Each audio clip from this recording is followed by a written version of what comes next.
Sekali lagi closing statement saya. Sebenarnya ya beragama kita ini kan ternyata kita terjebak sebenarnya. Terjebak pada agama seremonial. Jadi yang diagungkan itu adalah seremoni-seremoni, ritual-ritualnya. Kata bahasa sini geradak geruduk beli puguh. Iya.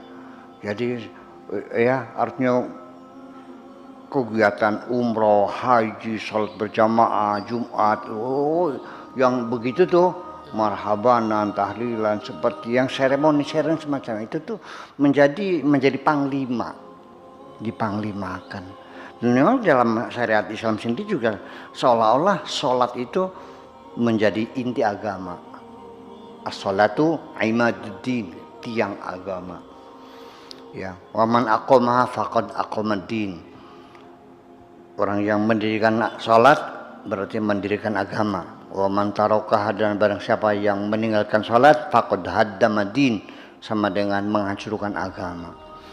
Nanti ada lagi hadis Nabi mengatakan bahwa inna awwala ma yuhasabu bihil mar'u yaumil qiyamah as-shalatu. Amalan yang pertama-tama kali dihisab di hari kemudian adalah sholatmu. Sholat itu menjadi tolok ukur. Begitu tidak sholat tidak soleh. Begitu sholatnya rajin, sholat. Menjadi tolak ukur yang semacam itu. Padahal dalam Al-Quran sendiri dikatakan orang yang sholatnya rajin, tetapi anak yatim sengsara diterlantarkan. Orang miskin mati kelaparan. Apa yang Allah katakan? Fawailul lil musallin. Yaitu alladzina yad'ul yatim wa la yahuddu 'ala ta'amil miskin, tidak ngasih makan. Jadi inti agama yang tadinya adalah kepedulian sosial, kebersamaan, kerjasama, saling mencintai, keadilan sosial, supremasi hukum, mengecil pada ritual-ritual itu. Padahal begini, ini kenapa Nabi Muhammad itu sangat memesankan anak yatim. Ya, selalu pesan anak yatim. Fa ammal yatima fala taqhar wa masaila fala tanar wa amma bi ni'mati rabbika fahaddits. Jadi artinya itu refleksi dari perilaku dari riwayat hidup Nabi Muhammad sendiri sebagai anak yatim dalam perut, sudah meninggal, masih dalam perut bapaknya meninggal, masih kecil 7 tahun ibunya meninggal, ikut sama kakek-kakeknya meninggal, ikut sama paman disuruh menggembala kambing. Artinya dia merasakan terlunta-lunta.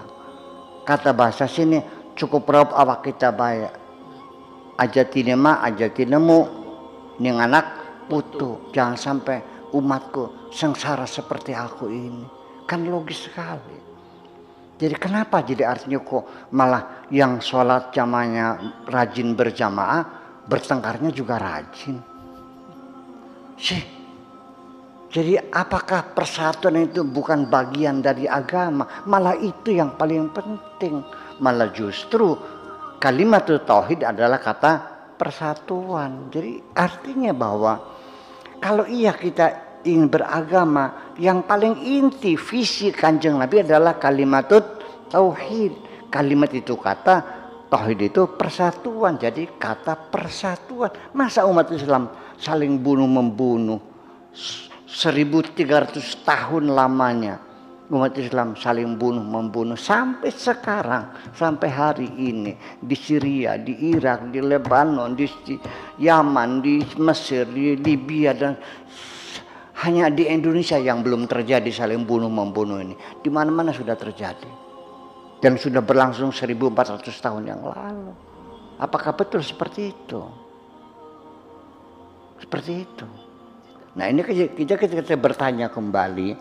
Makanya bagi orang yang sedang mencari Tuhan adalah dengan cara banyak berbuat baik kepada sesama itu lebih efektif daripada engkau banyak berzikir di tengah malam, memperbanyak sholat itu untuk pribadimu sendiri. Kesolehan seseorang jangan diukur dari sholat urusan pribadi. Ini bukan berarti saya merendahkan sholat, tidak. Artinya kalau Anda rajin sholat itu urusan Anda. Betul nggak? Anda kaya, urusan Anda, nggak ada urusan. Aku hormat kepadamu bukan karena kamu kaya, tapi karena kamu dermawan. Paham? Kamu pintar, bukan karena kamu pintar aku hormat kepada kamu, karena ilmumu kau gelar kepada masyarakatmu. Betul enggak? Itu yang jadi persoalan. Iya kan? Jadi artinya bahwa nanti di penghujungnya bahwa kita kembali berpikir ulang, apakah akan kita teruskan? Karena ini settingan Daulah Abbasiyah, dinasti Abbasid disetting oleh mereka pada abad ke-8 dan 9. Islam itu lingkupnya diperkecil hanya pada batas seremonial dan ritual-ritual saja, supaya tidak dari sisi kehidupan. Ya, jadi artinya begini, agama Islam itu jangan Anda simpan di masjid saja dong. Ke pasar dibawa nggak Islamnya?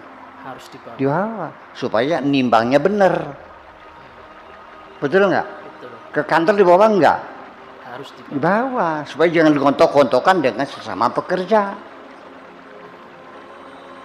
Di JIN dibawa nggak agamamu? Dibawa. Bawa supaya ngajarnya benar. Ya kan begitu. Di atas ranjang dibawa nggak Islamnya? Waduh. Dibawa supaya bisa membahagiakan istrimu. Tuh. Ya artinya Islam itu kita bawa dalam segala lini kehidupan. Islam hadir dalam segala lini kehidupan. Islam jangan kau tinggalkan, jangan kau titipkan hanya di dalam masjid saja. Terima kasih.